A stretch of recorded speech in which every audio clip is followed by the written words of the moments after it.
സംസ്ഥാനത്തിന്റെ പുതിയ പോലീസ് മേധാവിയായി റവാഡ ചന്ദ്രശേഖറിനെ തിരഞ്ഞെടുത്തു. UPSC തയ്യാറാക്കിയ 3-അംഗ ചുരുക്കപ്പട്ടികയിൽ 2-ാം പേരുകാരനായിരുന്നു റവാഡ. രാവിലെ ചേർന്ന പ്രത്യേക മന്ത്രിസഭാ യോഗമാണ് ഇത് സംബന്ധിച്ച് തീരുമാനമെടുത്തിരിക്കുന്നത്.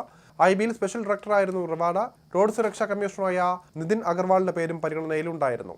കൂത്തുപറമ്പ് വെടിവെപ്പ് നടക്കുമ്പോൾ തലശ്ശേരി ASP ആയിരുന്ന റവാഡ ചന്ദ്രശേഖറിനെ മേധാവിയാക്കുന്നതിൽ ഇടത് കേന്ദ്രങ്ങളിൽ വലിയ ചർച്ച നടന്നിരുന്നു. പട്ടികയ്ക്ക് പുറത്തുള്ള ഒരാളെ ഇൻചാർജ് DGP ആക്കാനും ആലോചനയുണ്ടായിരുന്നു. എന്നാൽ നിയമക്കുരുക്കാകുമെന്ന് കരുതി ഈ നീക്കം വേണ്ട എന്ന് വയ്ക്കുകയായിരുന്നു. നിലവിലെ DGP ഷെയ്ഖ് ദർവേസ് സാഹിബ് സർവീസിൽ നിന്ന് ഇന്ന് വിരമിക്കും.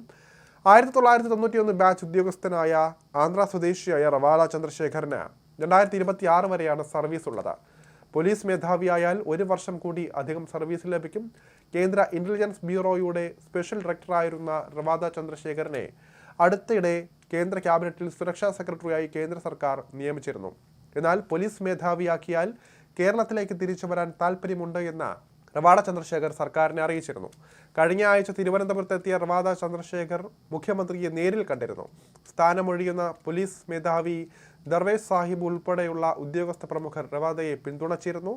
സംസ്ഥാനത്തിന്റെ സമീപകാല ചരിത്രത്തിൽ ആദ്യമായി കേന്ദ്രത്തിൽ നിന്നെത്തി കേരളത്തിന്റെ പോലീസ് മേധാവിയാകുന്നയാളാകുകയാണ് റവാഡ.